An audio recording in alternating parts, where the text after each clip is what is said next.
welcome to Retech, and today we're looking at part 6 of the David Pleasance Story. And now today we're moving to the CD32 era.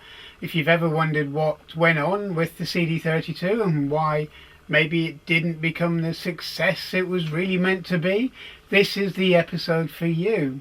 So let's take a look at the CD32 story from the horse's mouth. Part 6 of the David Pleasance Story.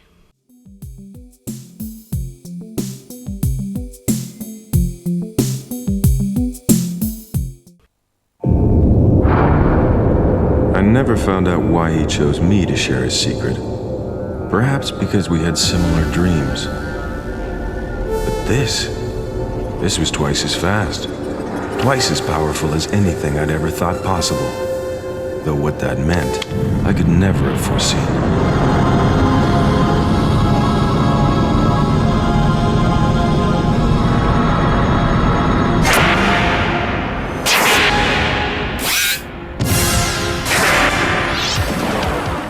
Incredible graphics and colors, so many colors.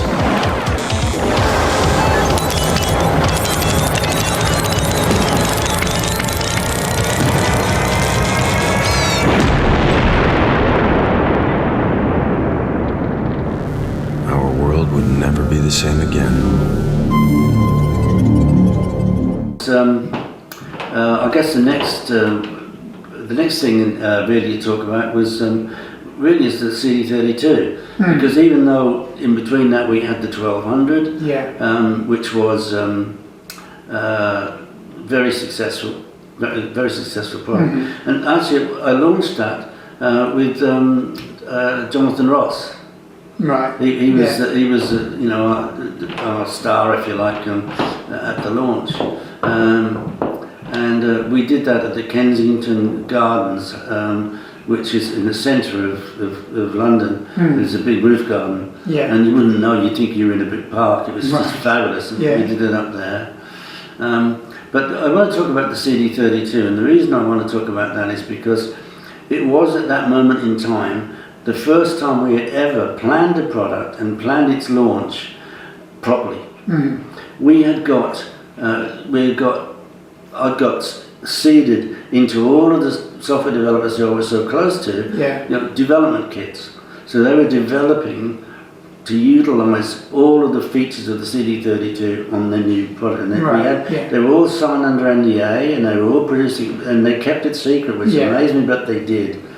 And anyway, the plan was that we were going to launch that in the spring, early summer of '94. And then, because Commodore was in financial trouble for a whole series of reasons, they'd been in financial trouble more or less all their life, but in very serious financial trouble. So Mehdi Ali came to me and he said, "Right, Pleasance, I want you to launch the CD32 and I want you to launch it in September." And I said, "Are you crazy? What are you talking about?" I said, "Ready, there's two things. First of all," I said, "I've got all the 1200s that we can make sold to go into stores September, October, November, December, Christmas market." I said, "The moment that you launch the CD32, it will kill the 1200. No, I don't want this. These are going to be additional sales, and not the same." No, he wouldn't listen to me. No. And I said, the other reason is, I said, there's no software ready for it yet. Have a look at this. The new Amiga CD32, the first 32-bit console to be launched in this country. Software? Well, there's not very much of it around at the moment. There are only 4 games available, but more are promised by Christmas, 80 in fact. Honest.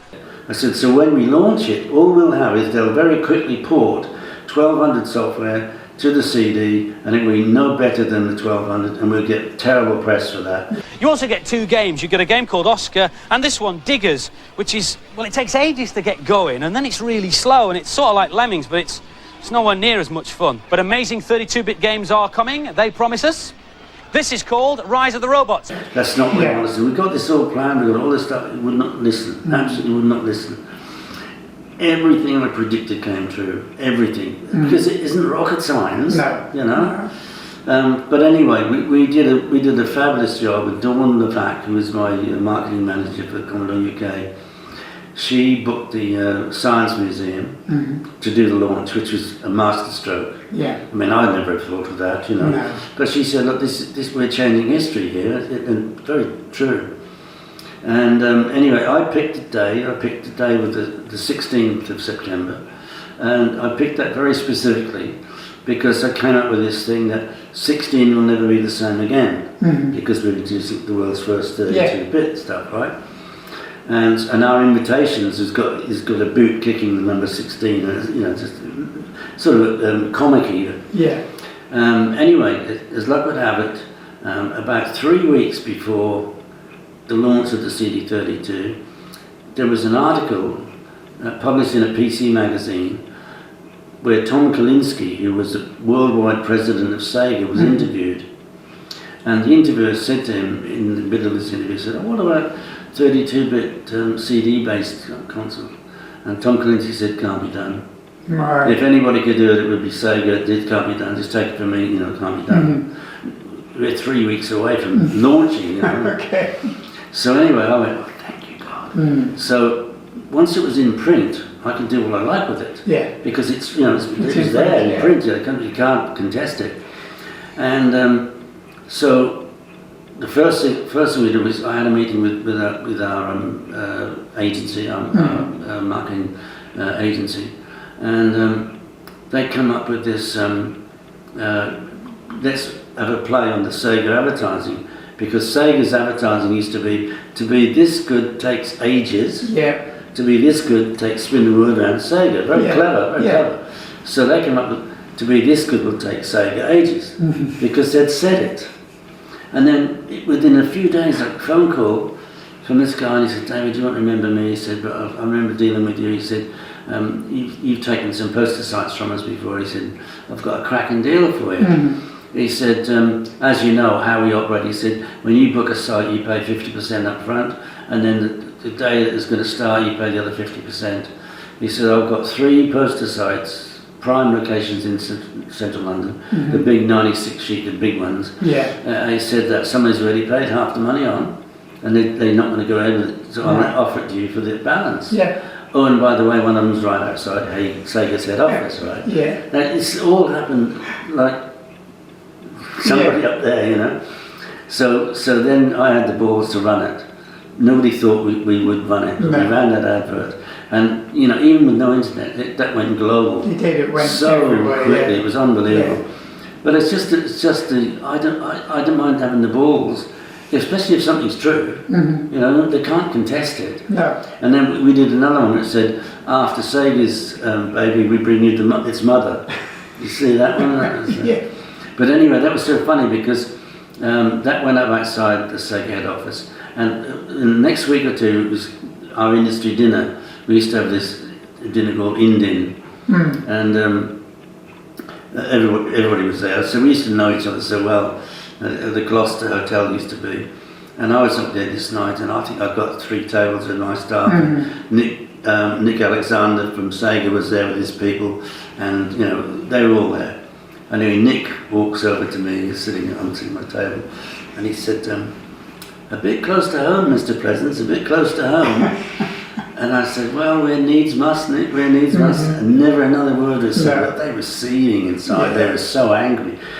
But they couldn't defend it, because their own boss had said it, you know. It was God. Fantastic. I remember that was brilliant. It was a double-page spread in one of the magazines. It was right across. I just went, "Oh, okay." I think it took a long time for people to realise just how risque it was. Yeah. But when it kind of settled in, and they realised, my God, that took some balls, you know. And I said I didn't think of it. I wish I had thought of it. But one of our agency came up with it, and I'm really pleased they did, because you know it couldn't have been said better. Yeah, but that's one of the things that's kind of stuck, because if you Google it or whatever, you can find that straight away. Yeah. It's still out there. And then sadly, of course, the CD32 did exactly what I predicted. It killed the 1200 sales. There was a lot of unhappy retailers because they got orders from their customers for 32s that we couldn't supply. because they were being manufactured in the Philippines, and apparently we owed the Philippines some tax or something, so they wouldn't let us release the product. So we killed the 1200. We didn't have any 32s to sell. It was an absolute mess. The net result of which ultimately we went bankrupt.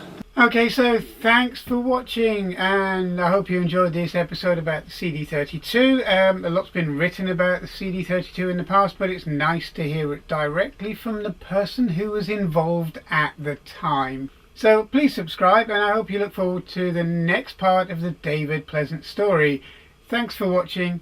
I'll see you soon.